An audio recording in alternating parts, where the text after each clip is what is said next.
नमस्कार, स्वागत आहे तुमचं आपल्या डिलिशियस कट्टा या चॅनलवर। आज आपण करणार आहोत उपीट। तर उपीटसाठी काय काय लागणार आहे बघा। मी या वाटीने मोजून 1 वाटी रवा घेतला आहे, एक मीडियम आकाराचा कांदा घेतला आहे, 2 हिरव्या मिरच्या घेतल्या आहेत, थोडा कढीपत्ता, कोथिंबीर घेतले आणि एक 2 ते 3 चमचे पांढरी उडदाची डाळ स्वच्छ पुसून घेतली आहे। आता बऱ्याच जणांना उपीट करताना त्याच्यात पाण्याचं प्रमाण कळत नाही, त्यामुळे त्यांचं उपीट खूप मऊ तर होतं किंवा एकदम सुट्ट होतं। तर आज मी या व्हिडिओमध्ये तुम्हाला सगळ्या टिप्स सांगणार आहे। पाण्याचं प्रमाण किती घ्यायचं आहे तेही सांगणार आहे, त्यामुळे अगदी नवीन जरी कोणी उपीट करत असेल तर ते अजिबात चुकणार नाही। आता बाजूला मी इथे एक कढई गरम करायला ठेवली होती, त्याच्यात एक 2 चमचे तूप घालून घेतले। तुम्हाला डालडा घालायचा असेल तरी घालू शकताय। आता ह्याच्यावरती बारीक गॅसवरती हा रवा व्यवस्थित भाजून घ्यायचा आहे। रवा कच्चा नाही ठेवायचा, थोडासा गुलाबी रंगावर येईपर्यंत भाजून घ्यायचा, म्हणजे जेव्हा आपण उपीट करतो ते असं चिकट होत नाही, छान सुटसुटीत असं होतं।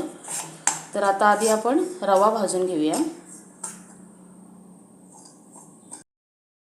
हे बघा, रवा इथं भाजत आलाय, रव्याचा रंग बदललाय आणि रवा थोडा फुललाय। आता आपण हा रवा काढून घेऊया।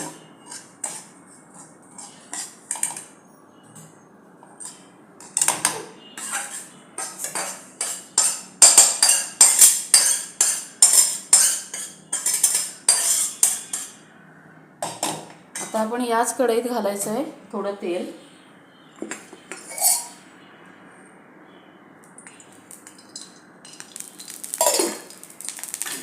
तेल गरम झालं की याच्यात घालूया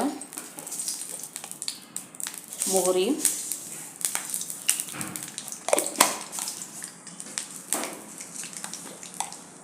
मोहरी चांगली तडतडली की त्याच्यात घालायचं थोडं जिरं आणि आपण जी उडदाची डाळ घेतली होती तीही ह्याच्यात घालून घ्यायची आहे।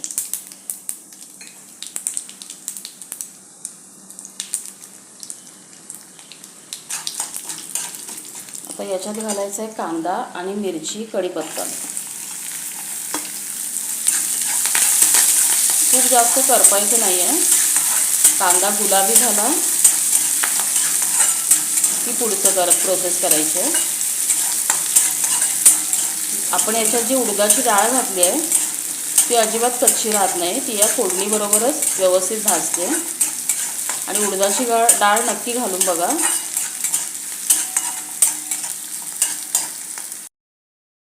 आता हे बघा, कांदा इथे व्यवस्थित भाजला आहे, डाळही त्याच्याबरोबर परतली गेली आहे। आता एक लहान अर्धा चमचा ह्याच्यात हळद घालायची आहे। हळदचा कच्चा वास जाईपर्यंतच परतून घ्यायचा आहे। आणि आपण ज्या वाटीने रवा मोजून घेतला होता त्याच वाटीने 1 वाटी रवा होता, त्याच्यासाठी बरोबर 2.5 वाटी आपल्याला पाणी घ्यायचं आहे, ते याच्यात घालूया। 1 वाटी रव्यासाठी 2.5 वाटी पाणी अगदी परफेक्ट प्रमाण आहे।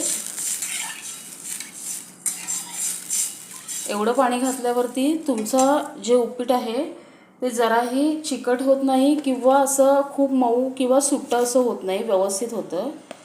याच्यात घालूया चवीप्रमाणे मीठ,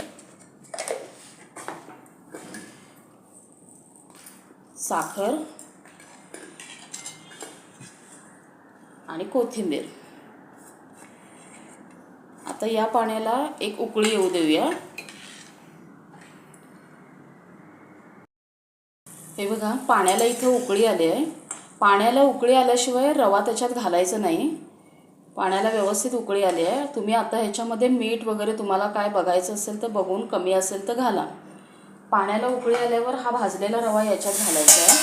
गॅस बारीकच ठेवायचा आहे, थोडं मिक्स करून घ्यायचं आणि 1 मिनिटासाठी फक्त याच्यावरती झाकण ठेवायचं आहे। 1च मिनिट झाकून ठेवा। 1 मिनिट झालंय, झाकण काढून बघूया। हे बघा, या प्रमाणात जर तुम्ही उपीट केलं तर ते जराही बिघडणार नाही। कुणीही अगदी पहिल्यांदा जरी केलात तरी हे प्रमाण घेऊन करा, तुमचं उपीट अतिशय छान होतं, मऊ अगदी छान असं होतं. खूप असं गिरगिरीत किंवा एकदम सुट्टं असं होत नाही. हे बघा, खूप छान असं उपीट तयार होतं. हे असं 1-2 मिनटं असं नुसतं हलवून घ्यायचं. तुम्हाला जितकं घट्ट ठेवायचं आहे तितकं ठेवा. हे बघा, अतिशय छान असं उपीट तयार झालं आहे.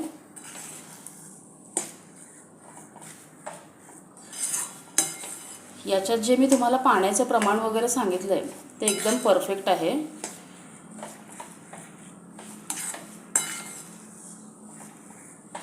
आता मी तुम्हाला उपीट काढून दाखवते.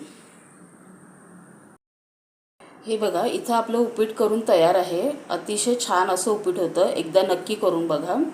माझा व्हिडिओ जर तुम्हाला आवडला असेल तर लाईक करा, कमेंट करा आणि सबस्क्राईब करा.